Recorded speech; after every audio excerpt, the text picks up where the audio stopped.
Sarcophagus. Consciousness returned slowly, the drugs leaving Lorcan's system, to find he was moving slowly down, the walls around him made of metal. An elevator. He breathed in deeply. There were those who spoke of it, the sarcophagus, but no one knew the truth. It seemed as though anyone who walked in never returned. None were missed. He wouldn't be either. The choices he made no longer making him seem human to most others, the end of his life something they wouldn't be saddened by. Not even his mother would cry. Lorcan stared at the door. Escaping the elevator was an impossibility, but there may be other chances. Whatever the others said might be nothing more than stories to spread fear into those who were chosen the way he'd been. It was his time to be useful. At least that was what they said, so it was likely he'd be given some kind of job to do. Finally, his consciousness fully as once more, the elevator reached the right stop, and the door opened automatically. Outside were guards. Each held a firearm, pointed directly at Lorcan, something he'd become used to. Stepping out, knowing it was what he was supposed to do, he looked at each of them in turn, before the sound of footsteps started to come from in front of him. At the same time, the elevator started to move back up.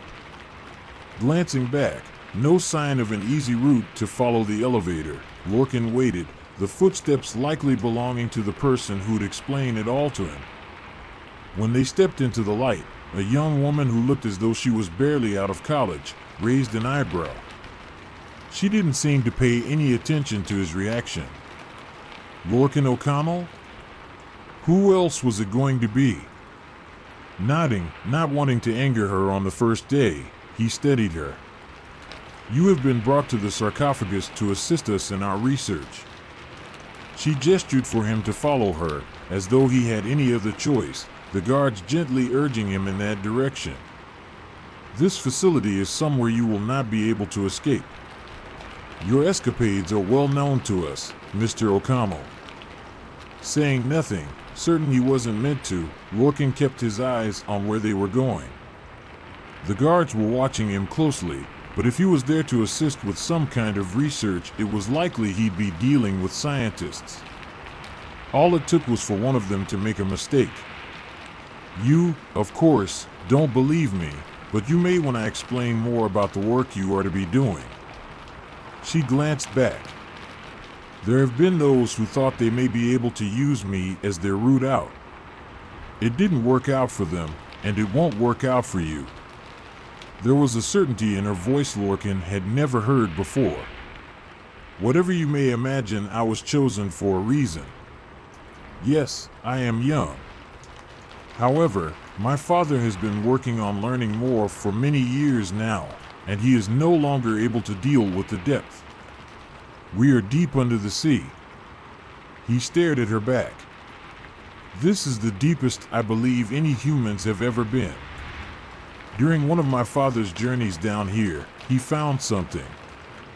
Sadly, due to a lack of understanding of what it was, both his companions died, and it was then he started to understand there was so much more to it than he could have imagined.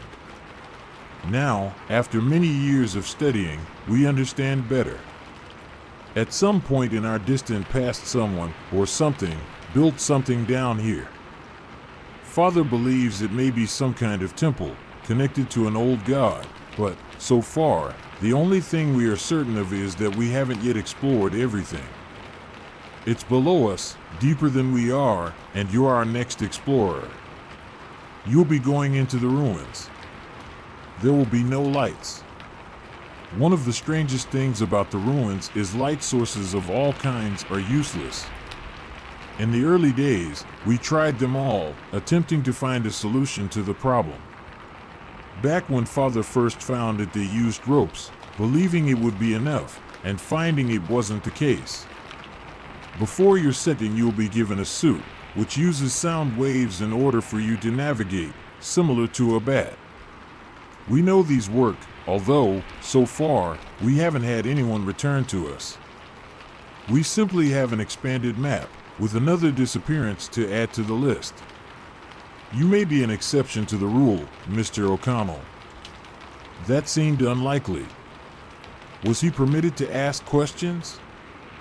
Lorcan raked a hand through his hair, eyes still on the back of the woman leading him through the facility, someone who'd never given him a name. What did it matter, when it was obvious he was going to be lost within the ruins like all the others? How many had there been, through the years, so it got to the point where everyone knew about it? So far you've been very quiet. It's not unusual. Finding out where you are often has that effect on people, but I am willing to answer any questions you may have at this point if I have the answers to give you. Does anything actually matter? Lorcan shook his head when she glanced back at him, her eyes emotionless. You can answer my questions, but I'm going to walk into that ruin alone, knowing I'm never going to return. Anything you tell me right now means nothing. Maybe it does. Some have been fascinated by the very idea of the ruin, believing they will be the ones to find their way out. You, on the other hand, have gone in the opposite direction, not willing to think it's possible you might be an exception, and therefore all of this means nothing to you. I have found this has an effect on how much deeper you can get. Those who have seen themselves being different have been lost to us far sooner. Have you never been scared one of us might come back out? Why scared? Mr. O'Connell, if one of you does end up becoming the exception to the rule, it will change everything for us. She stopped, turning to look at me, her eyes on mine. I have no doubt what you think of us, and the decisions we've made in order to map these ruins. Had they been anywhere else, I'm certain the government would have closed them up a long time ago. Instead, they keep sending you to us, in order to understand more. Understanding is more important than I think you could possibly understand. How were they made? Does this mean there were civilizations who were able to get down this deep in order to build their temples? We know so little, and the very thought of one of you returning is something we haven't dared to have, as there have been hundreds lost. Too many. At times I've argued against this, saying it would be best to stop, yet there are those who argue we can't. Not until we know what's in there. If it's something dangerous, then we need to find a way to stop it, although I have no reason to think it's something we could do easily. More than anything, I want someone to be the exception, to find their way back to tell us what they've found, but every time it doesn't happen, my belief it can die a little more. One day, I have to believe something will change, and the person we sent into the ruins will come back. If I didn't, I'd not be able to do my job, something I have to admit I sometimes wish wasn't mine at all, but I am the only person who followed in Father's footsteps. He's unwilling to give up, the same way the government is, leading to us being disposable.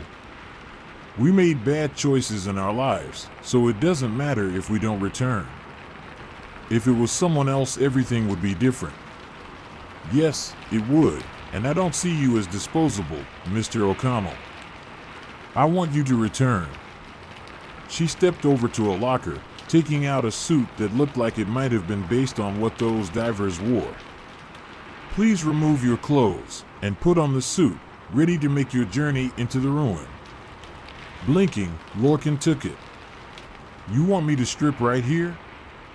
It's nothing we haven't all seen before. Shrugging, certain it didn't matter, he stripped off his prison wear, slowly shimmying into the suit. As he did, she was focused on a screen instead of him, while the guards all had their firearms still pointed at him. There was no way of knowing what he might do, although it wasn't like he tried taking on multiple guards at the same time when he did have a chance of finding a way out down there. Maybe that was why no one returned. Pulling the hood over his head, a small headphone slipped into his ear. Let me know if you can hear the voice of the computer. She tapped a couple of points on the screen. Should be coming over to you in a second. Good afternoon, Mr. O'Connell. I can hear it. Nodding, she looked at him one last time. This is where you start. Please continue to follow the path. You'll find a point where the lights stop. When that happens, you've reached the ruins. Breathing in deeply, Lorcan took a moment to work through his emotions, preparing for what leaving probably meant. They didn't push him to move, seeming to understand the situation. Instead, they gave him that time. Maybe she did actually want one of them to return and saw him as their chance for it to happen. It was impossible to know for certain. Starting down the path, in silence, Lorcan didn't look back at any point. All he'd see were those guards, still pointing their firearms at him, ready to shoot at any point should it be necessary, and it wasn't. He was willing to do what they wanted him to, however illogical it was for them to keep sending people down into a ruin they knew probably killed anyone who entered it. Reaching the darkness took a few minutes, enough time to put a lot of distance between them and anything that did come out, because if there wasn't something in there, why was no one ever finding their way back, or to somewhere else entirely? Maybe there were, and somewhere within was some kind of teleporter that would take him somewhere else entirely. Lorcan laughed at himself. Granddad was the one who read him stories about other worlds, up until he wasn't there anymore, his death hitting hard. The memories were still painful. He sighed, pushing them back, the way he always did.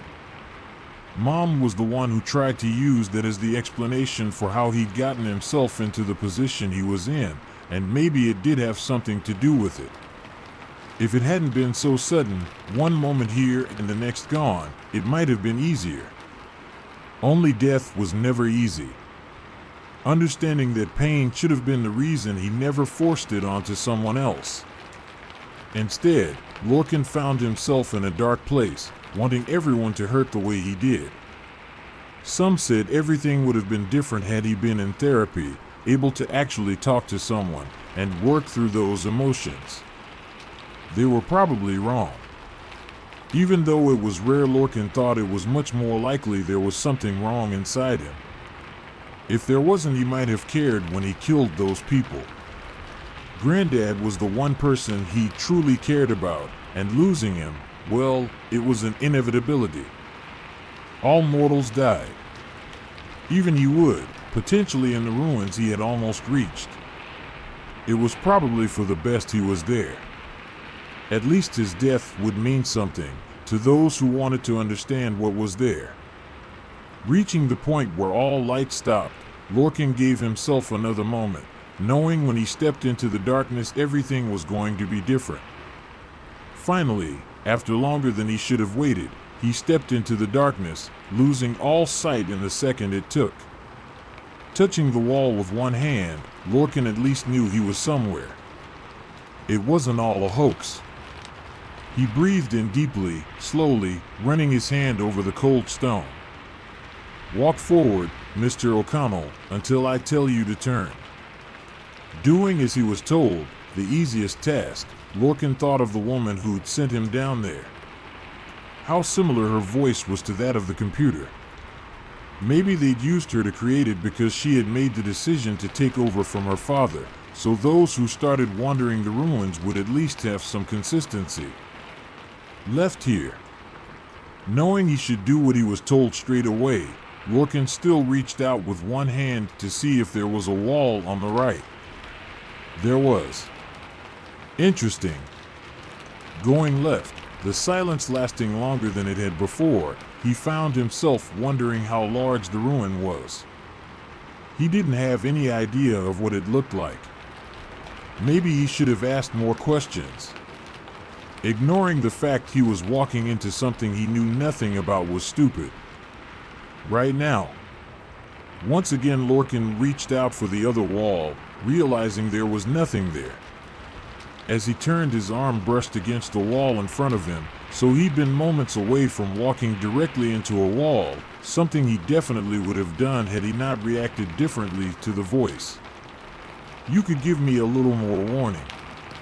It wasn't going to be able to hear him, probably programmed not to say anything more than it did.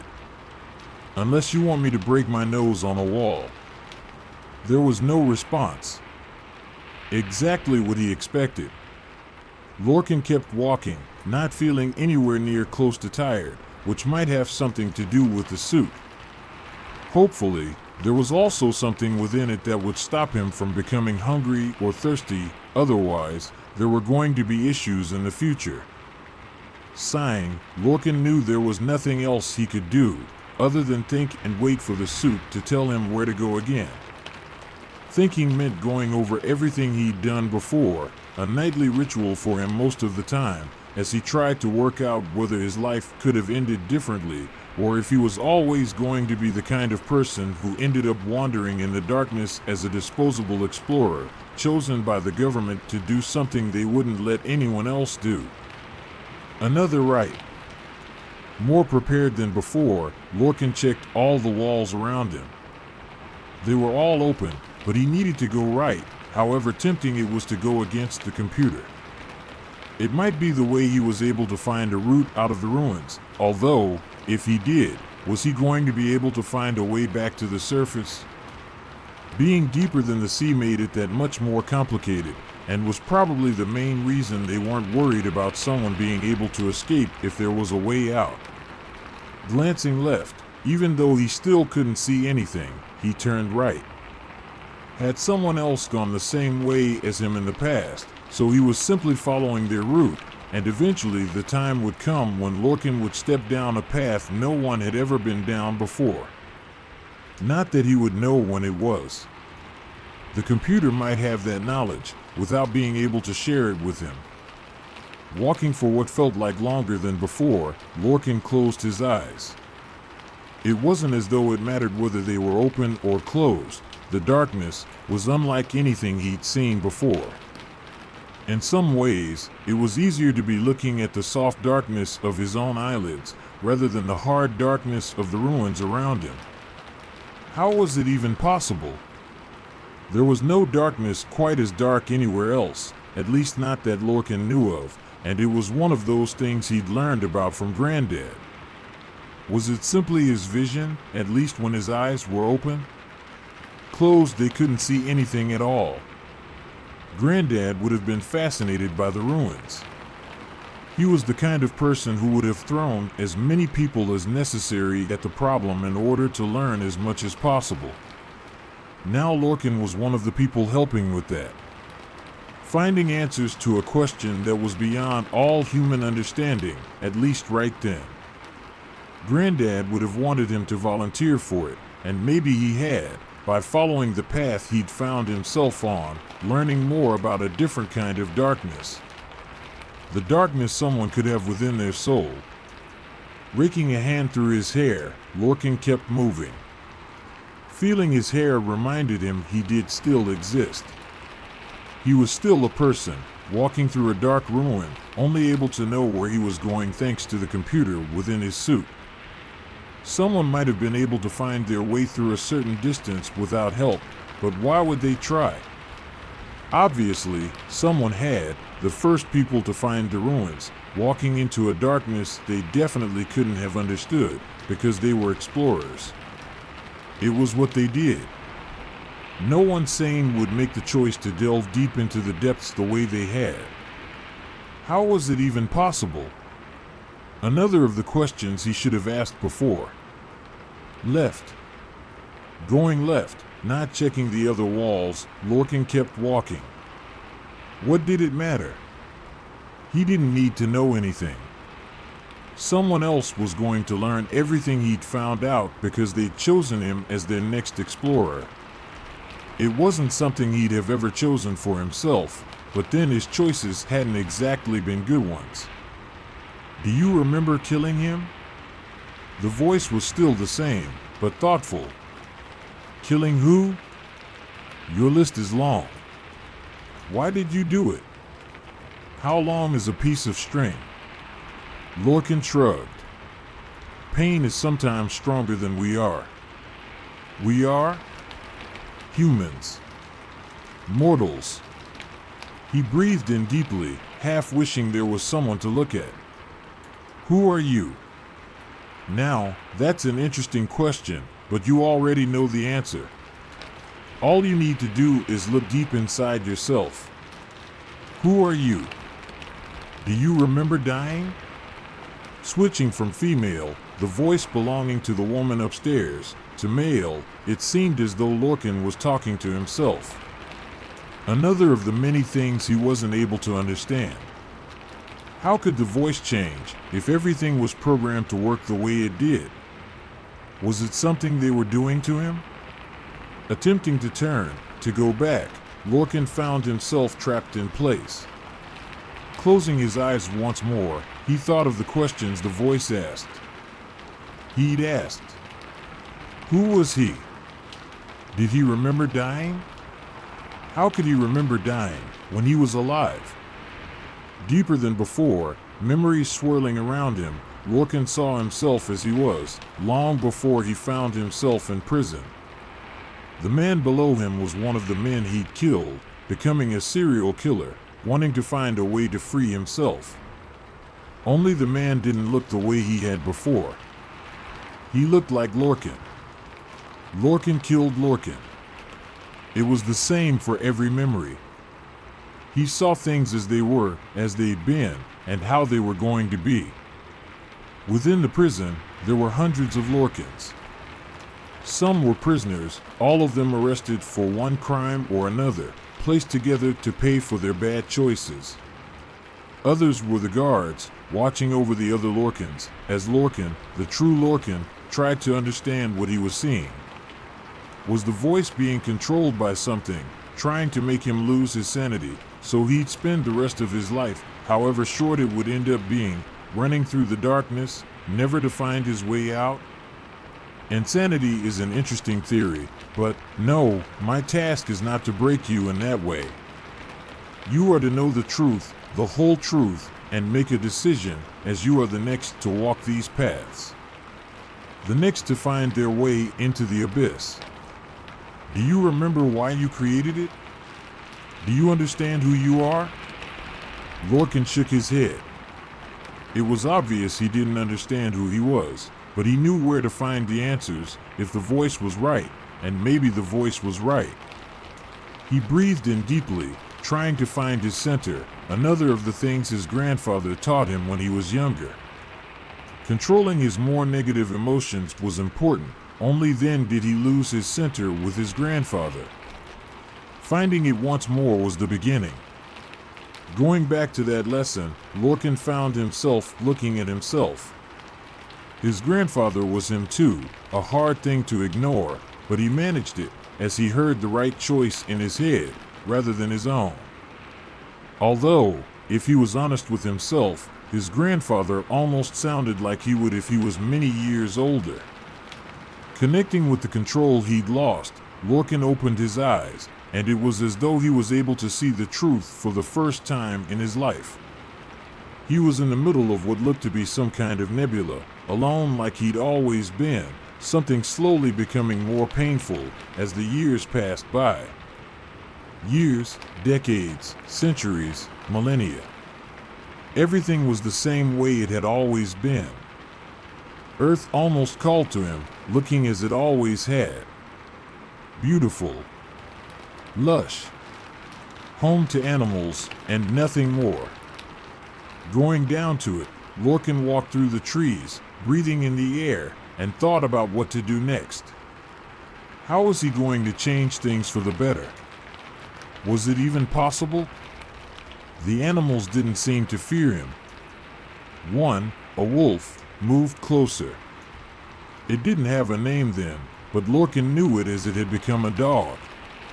The kind of pet he'd once had when he was younger until the time came when it left him too, the pain probably what ended up breaking him. Death was complicated in so many ways. Petting the wolf, Lorcan thought of what his future was going to hold. Nothing in the universe. He was alone, and would always be alone unless he did something to change that future. It wasn't as though he couldn't. Leaving the wolf with one last scratch behind the ears, he delved deep into earth. Going through the layers, Deep enough it was likely never to be found, Lorcan started work. If it was, it needed to be a safe place for those who learned the whole truth about who he was. Somewhere he could make the choice once more if it was right to keep up with things as they were. Maybe the time would come when he'd bring an end to it all, but there was no way of knowing if it would happen, or when it would be, or who might make the choice in the end. Little by little, he created the ruin, the abyss, a hiding place for the truth. It wouldn't be easy to find, but those who did would learn everything. From the beginning to that moment, as they stood within the darkness, making a decision that might change everything, the very way he'd made a decision he knew would change everything for the best. Moving from the ruin to the surface once more, Lorcan started work on the next stage. Beings made from his consciousness, slowly dwindling himself down to nothing, and yet he was everything. He was everyone. Man, woman, child. Not the animals. There was something else entirely, but it didn't matter, because finally, he felt like he'd made the right choice. As he had that thought, he let himself forget. Lorcan no longer knew who he was. He was simply another human, and from there came the billions who inhabited Earth, all of them part of the beginning. Unlike anyone else, he knew the whole truth about the world. Others had made the same journey and learned the same truth, with none of them making the decision to return. The darkness was no longer impenetrable. Able to see the ruin, which was better called a maze, somewhere his cells would wander until they touched the truth, the suit becoming part of them in a way it hadn't been before. Breathing in deeply, Lorcan sat down on the stone. If he left the ruin, everything would fade away. Like before, he'd be alone, but the worst part was that he'd know he was alone. Maybe he'd remember all the lives he'd lived, able to dwell in those memories, only it would never be the same as it was. Yet humans had done so much bad.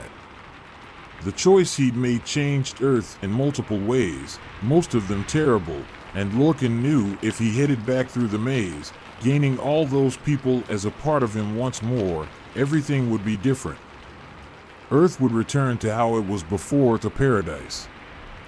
Was he truly willing to be selfish enough to let himself destroy a planet? Biting down on his lip, feeling the pain, he thought of all the lives he'd lived where he'd hurt in one way or another, traumatized by those around him because they were traumatized themselves. It went down from one generation to the next, Lorcan's own life a reminder of that, something that broke him. Others were broken in a similar way. Hence prison. He was sent down to the sarcophagus, knowing he was likely to die, but death wasn't the worst possibility, and he'd never known. Never had a way to, the truth hidden in the very deepest depths of Earth, something people were going to keep exploring. Another thing he could keep from happening if he made the decision to walk back. All it took was him walking back through the maze to find there was no one there. No one anywhere. Alone. Closing his eyes, Lorcan thought of the good in the world. It existed. Everywhere. He might not have been able to see it, his own pain that much stronger, but he was able to see it as he sat in the maze, the ruin, the abyss, the sarcophagus, and, more than anything else, the truth. How did the others decide? Exactly the way you are. Those who come down here have found life to be the most complicated it could be. It's part of the reason you're the one who needs to make the choice. You're the ones who truly understand pain, in a way those who are happy cannot. They aren't able to understand how bad things are at times. Yet, as you have thought, there is also good. The pain was something Lorcan felt before, as he wandered the universe, searching for someone to be with. To not be alone any longer. Millennia of hunting for that one thing, and in the end he found it, but it wasn't what he expected it to be. Instead, it was a world he was able to claim for his own, to build something, which wasn't perfect. Nothing could be perfect. He was fallible, so his creation was fallible. They make mistakes. Lorcan made mistakes, letting the pain get the better of him, and he wasn't the only one who did. Had it not been for the others, those who made bright choices, he might have made the decision to walk back through the maze, to where she was waiting, only she wouldn't be there any longer. She'd be one of the first to become part of him again, along with the guards and anyone else in the facility. From there it would be the rest of humanity, little by little, until he was the only one left. He wouldn't be Lorcan anymore. Instead, he'd be the Wanderer once more, with nothing. Earth would be able to return to how it was, and maybe it was the choice he should make for the planet, but he couldn't. Leaving would destroy him.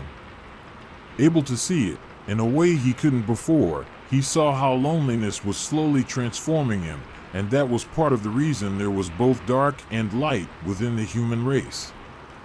How he might have become dark enough to destroy the entire universe because it hadn't given him what he wanted, a companion. Someone to love, the way he'd come to love in so many different ways. Maybe he would destroy Earth by staying, but surely it was better to sacrifice one planet than it was to sacrifice them all. Lorcan's decision was made. He stayed sad in the ruins, the same way all the others had done before him, hundreds of them having made a similar choice. They chose the universe over Earth. They chose their own sanity over anything else.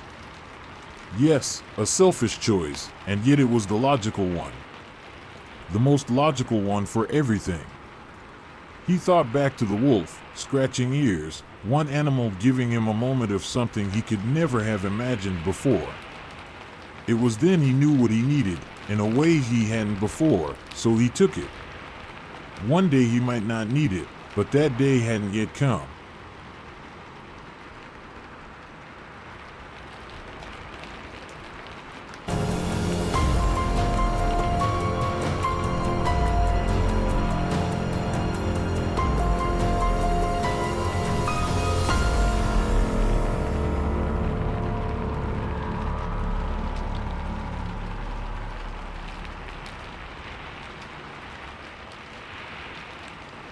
A feral dog attacked my childhood friend. This happened to me and my friend Anna when we were just kids, around 10 or 11 years old. I used to live in a very quiet small town, in a house right in the middle of a purely residential neighborhood. A lot of kids from my school used to live near me as well. I'm a girl, and when I was young, I was a pretty well-behaved kid. Some of my friends, though, were mischievous. Anna herself was a little punky. She liked to explore everywhere and would often go against what our parents told us. One afternoon, Anna came to my house after school to play. Since my neighborhood was surrounded by beautiful trees and the day was warm, we set out to walk and play. It was a little bit before sundown, so maybe 5 p.m., when we spotted a cottage. We got to it and played around it for a while until Anna spotted something right beside us, a huge, spotty Dalmatian. The dog was inside a metal-fenced backyard, belonging to the house right next to this cottage. We marveled at the dog's gracefulness and came close to it, petting it through the fence. It was friendly enough and let us play with it for a while. Suddenly, another dog came along, this time an equally large German Shepherd. This one, though, didn't seem as friendly and kept its guard up, but still let us pet it. We giggled and had fun with the dogs for a while. Nobody came out from the house their owners lived in, which was seemingly empty. From our perspective, it looked like no one was home, since the windows were shut. This house had a large yard, with some toys and a playground, indicating a family with kids lived there. I generally had a pretty good idea of who my neighbors were, but I didn't know the residents of this specific house. Everything was fine until Anna had the brilliantly stupid idea of jumping the fence in order to properly play with the dogs. literally trespassing. I immediately protested this idea with all the reasoning of a non-confrontational child. I argued that we could get caught, go to jail, get hurt, etc. Anna, though, wasn't having any of that and made up her mind to hop the fence. I said I'd help, but wouldn't join her and would wait for her outside, where I was. Anna was a tiny, skinny kid, and on this day, she was wearing sneakers and jeans. So, against my will, I helped her up. She put her foot in a kind of step in the middle of the fence and got to the top. This fence was pointy, so Anna had to hover above the spikes in order not to hurt herself.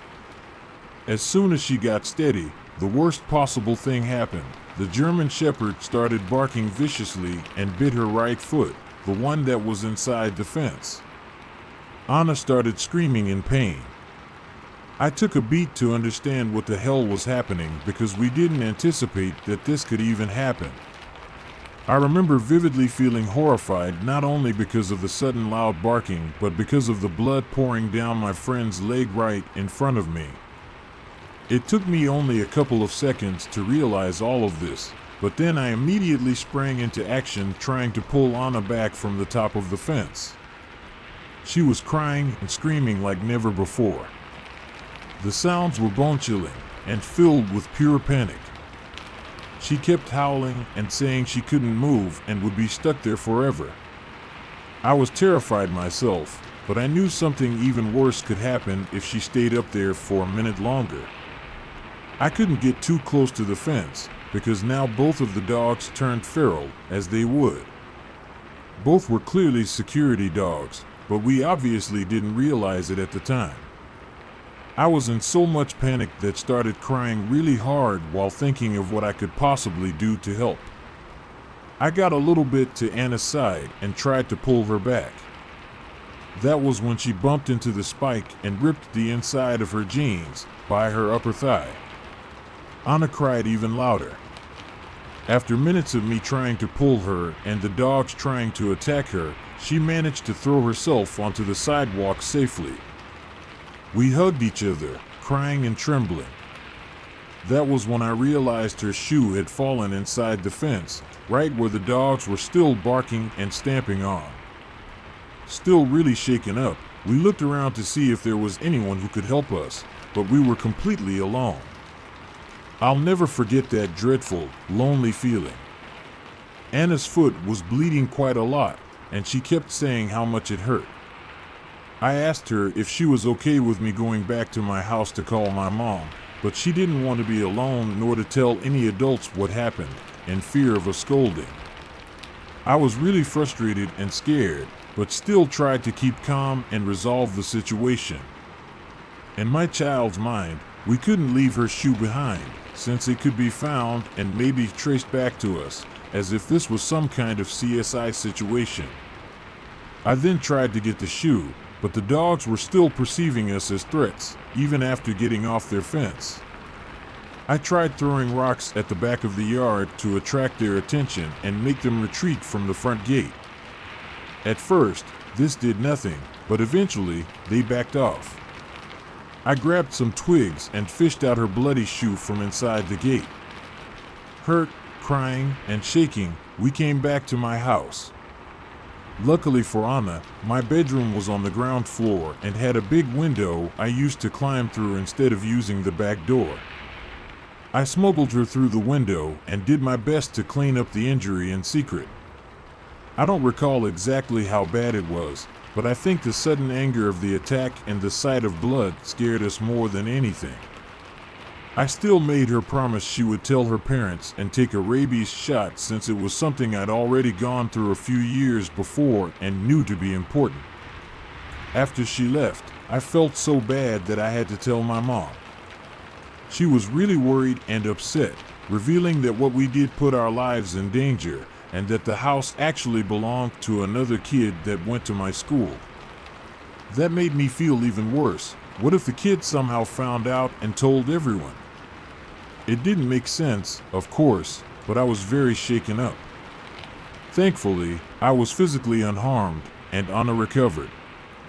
Nowadays, I know that what we did was pretty stupid, but back then it didn't seem like it would be such a scare or even dangerous. All we wanted to do was play with the dogs. We did learn our lesson, though, and never hopped any fences or pet unknown animals ever again.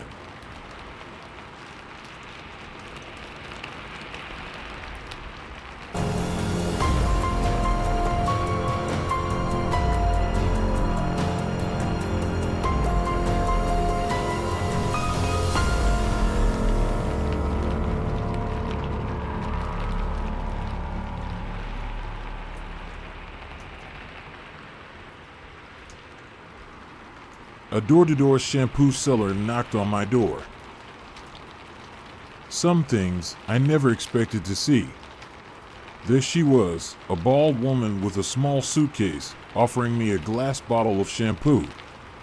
Not only had I never expected a door-to-door shampoo seller to knock on my door, I didn't even know door-to-door salespeople still existed. And I'd certainly never pictured them looking like this, bald, shiny head, no eyebrows, no eyelashes, but a pretty and polite smile. "It will only take a moment to hear me out," she said, smooth and even like honey.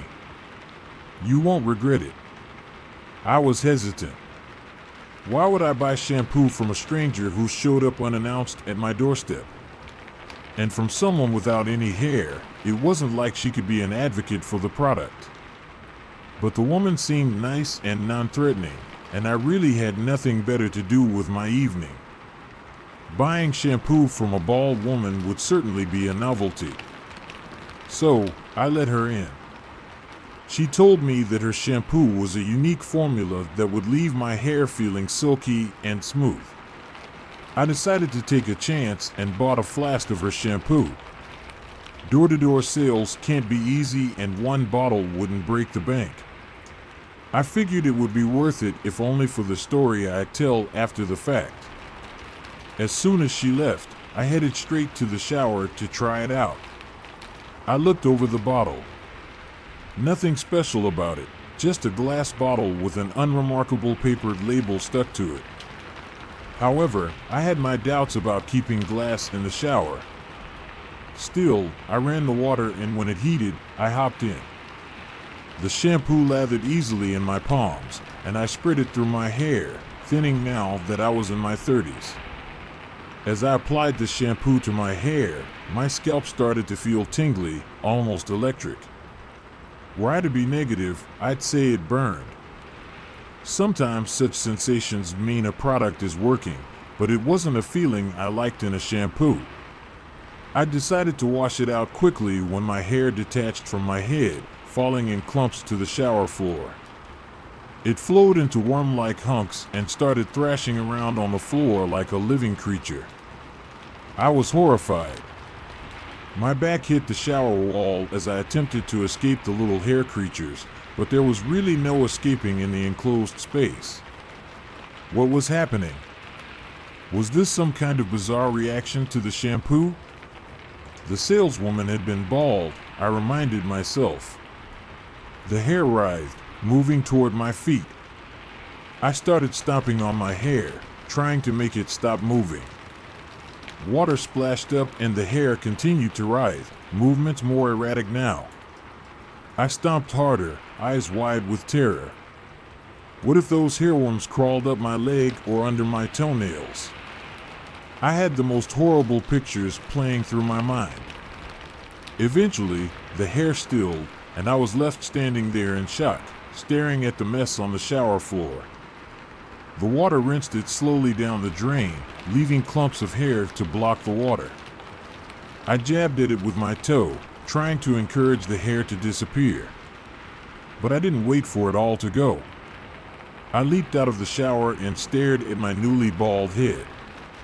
My eyebrows were gone too. What had that woman and her shampoo done?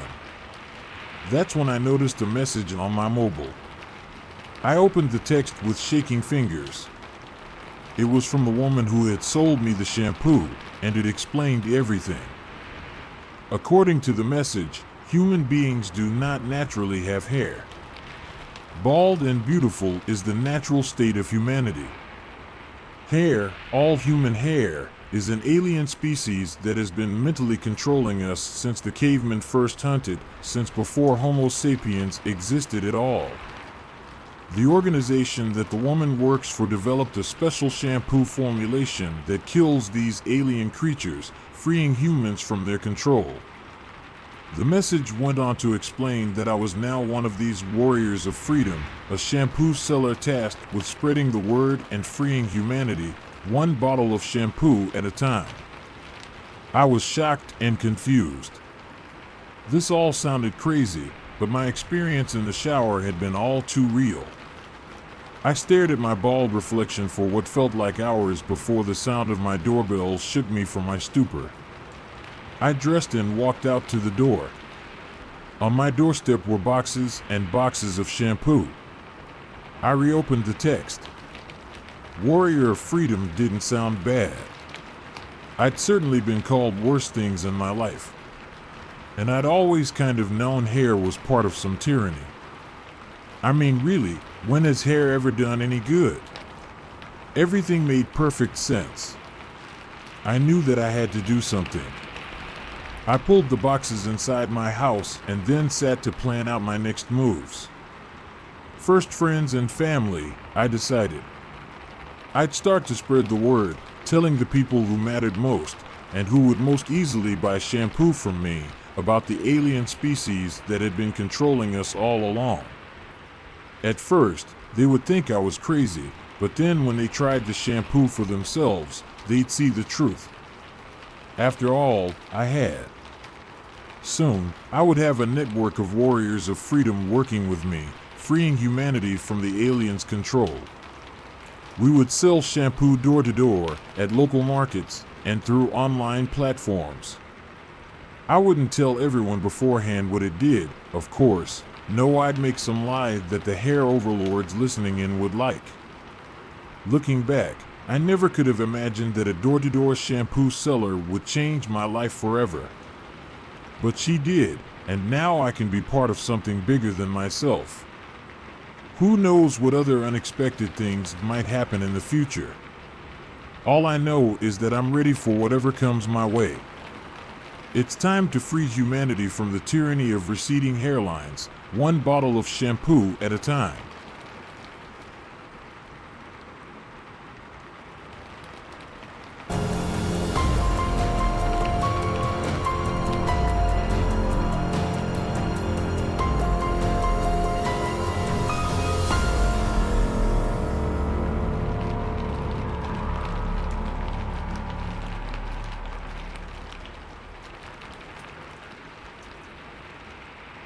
Two traumatizing moments. While this is not a typical horror story with ghosts or getting chased by a hooded figure with a knife, this truly was a traumatizing experience. Two dead animals. This happened 2 different times on 2 different nights, and although I didn't see it, I definitely heard it. I was lying in bed one night talking to my boyfriend on the phone. It was probably around 9:30 or 10 p.m. I heard a scream that sounded like it was coming from upstairs. My bedroom is right below my mother's, but even something that happens outside can sound like it happened inside the house. The scream sounded like it came from my mom. I was horrified, and the feeling that went through my body was pure terror. I imagined that there was a gunman in her room and that she was screaming bloody murder in fear. I called out for her and didn't get an answer, and then got up from bed and bolted up the stairs. I saw my dad at the window and asked him if Mom was okay, and he said yes. I asked him what the noise was, and he said that it sounded like coyotes. Moments later, we heard their whoops and howls as they ran down our street in celebration. They had just caught their next meal. After I saw the dark outlines of their bodies disappear, I walked into my mom's room and asked if she had heard the commotion. She said yes, and that it sounded like they had gotten a dog. The horrified screaming had not come from my mother, but from a dog at its last moments. The second time this happened was today. It was 3 a.m. and about a half hour had passed since. I was already in a really bad state of depression, so I was lying in bed talking to my boyfriend again. I was already crying but was silent. The moment I decided to shuffle my covers to try and get more comfortable, I heard a terrified scream that was most definitely an animal. I couldn't tell if it was my cat just being weird in the basement outside my door, or if it had come from outside. Moments later, I heard a dog barking outside not too far away. I then figured that it had seen something that was a threat, and was scared and barking at it. I again lay in horror at the thought. Only about 3 to 5 barks passed, and then another blood-curdling scream. And then silence. I got a text from my mom telling me to go to bed, and I took the opportunity of her being awake to call in hopes that she had just opened her window to scream at the dog for barking, but she told me that she thought it was me who made the noise. I burst into tears and went through the worst grieving process of my life. To think that it was someone's dog, screaming in terror and then barking for its life, trying to scare whatever was in front of it away, only to scream moments later as it was murdered. I can only hope that it was able to scare whatever that was away and that it was able to save itself. I really hope that was the outcome. Sometimes I really wonder if the coyotes from these incidents were actually that, or something more sinister acting as an animal. I hope I never hear something like that again, because even almost an hour later I can still hear the screams in my head.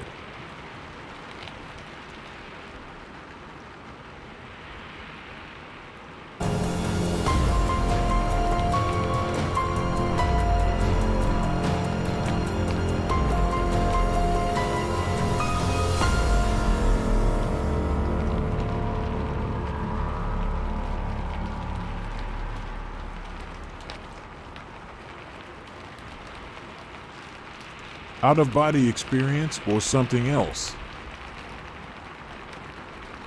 This happened to my mom in the 80s, when she was younger and still dating who would eventually be my dad. When they were still young adults and dating, my father used to go with my mother's family to their beach apartment. When I was a child myself, I used to love that place and never felt anything other than happy and comfortable there.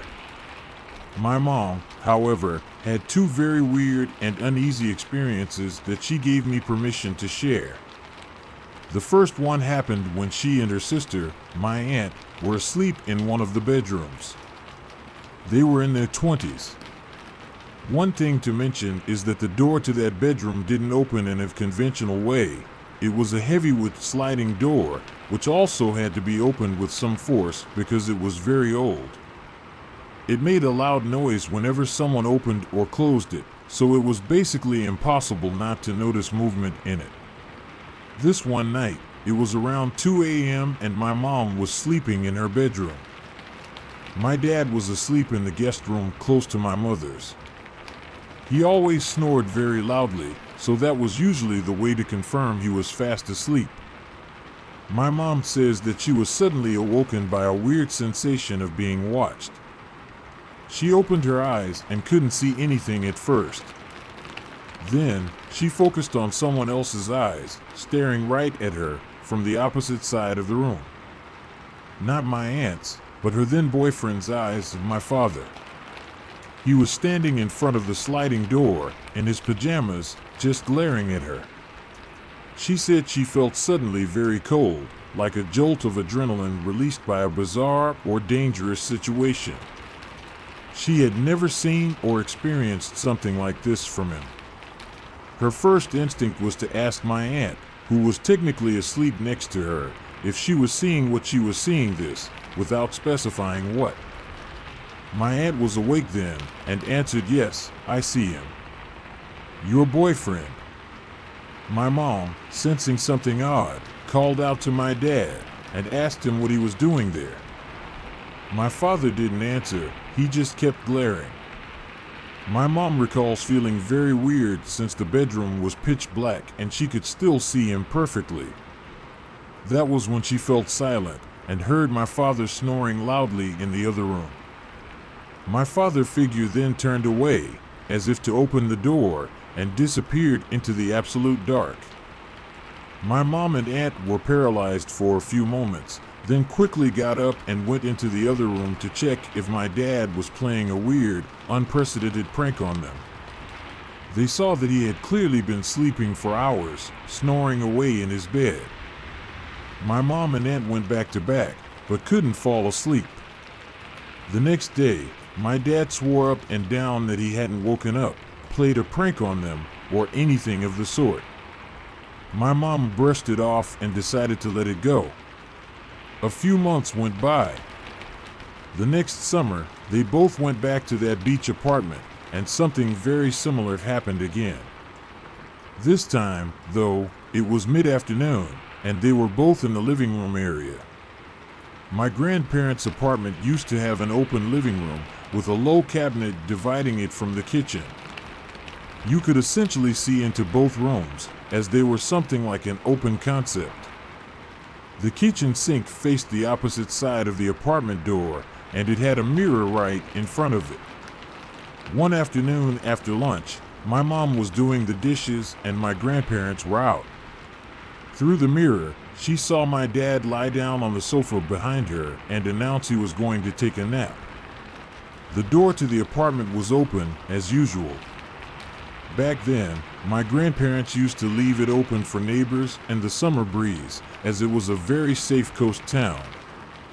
My mom was very chill, just minding her business and washing dishes, when she suddenly saw what seemed to be my dad standing in the open door behind her. She watched through the mirror as the figure just stared at her with a blank expression, like that frightening last time. She stopped what she was doing and asked him why he was staring at her. The figure didn't answer. It was then that she decided to check the couch. Through the reflection, she managed to see my actual father's legs stretched on the couch. He was asleep. My mom was horrified and turned around immediately, thinking she was going to face a stranger getting into her house. She saw nothing and no one. She left the kitchen and ran to the door, checking the corridor, nothing as well. My dad was sleeping on the couch, completely unaware of my mother's haunting. Again, she woke him up and told him about the strange situation, but they had no answers as to what could it possibly be. My mom recalls feeling uneasy and chilled to the bone during these sightings, like she wasn't supposed to be seeing that. To this day, she believes it was some sort of astral projection or an out-of-body experience of my father's, since my aunt actually saw the same thing at the same time that first night. I still don't know what to make of this. Maybe she imagined it both times or something like that. Since she's not a person who usually makes up weird things, I believe her when she tells me what she saw. I don't know what to believe, but it's definitely a bizarre situation that I never want to experience myself.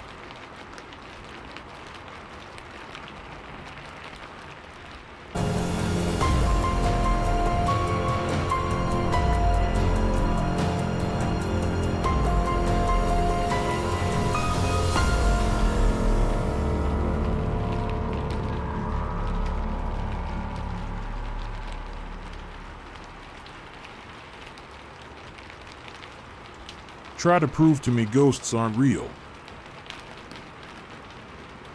I have lived in Utah my entire life, and it isn't filled with just God-fearing Mormons. There are almost as many ghosts as there are deer. Quite a bold statement, I know, but I can prove it. My first experience that I remember happened around the time I was 4. My mom and her ex pretty much owned the mobile home we lived in, and it was just us 3. My bed was put in the hallway between the bathroom and the back porch. I was playing one day. I don't remember particularly what it was I was doing. I'm guessing 4-year-old stuff. For whatever reason, I wandered back to the area where my bed was, and standing in the middle of the doorway was a tall, African-American man with red eyes, a suit, and a red tie to match his eyes. The most disturbing part was his smile. The whitest teeth that I have ever seen, and it was that car salesman grin that we all know. I freaked out and ran to my mom. She and her ex both checked, and there was nothing there. I know it wasn't my imagination because I have never seen him again, not that I want to. My second experience me and my mom shared. We moved up north into the city so my sister could be born, and we lived with my ex-grandparents. About half a year after my sister was born, and I was 5, she got a rocking horse for Christmas. As soon as I saw it, I knew that I didn't like it. Its eyes followed you literally everywhere. They decided to leave it in the living room, right next to my room. Every single night that thing would rock back and forth and make this distorted neighing sound. During the day, it would be completely normal, and this upset me and my mom quite a bit. The third experience wasn't as bad, but it was still creepy. We were still living in my grandparents' house, and on top of the horse, we would hear something walking in the hallways. At first, we thought it was the house settling. I proved that dead wrong. The footsteps were slow and deliberate. I would ask my grandparents if the dogs were with them, and every single time they would say they were with them the entire night. The last scary incident happened about a year or two ago when I was about 15 to 16. We moved back into the house I lived in when I was 4 for personal reasons. I was crawling onto my bed and I felt something grab my leg, and as if on cue, I would be dragged off the bed effortlessly. To make things worse, I was 250 IBS, not something easy to move. I'm not the only one to experience things like this. My grandma has told me some scarier things than me. If I can get her permission, I will update this with her stories.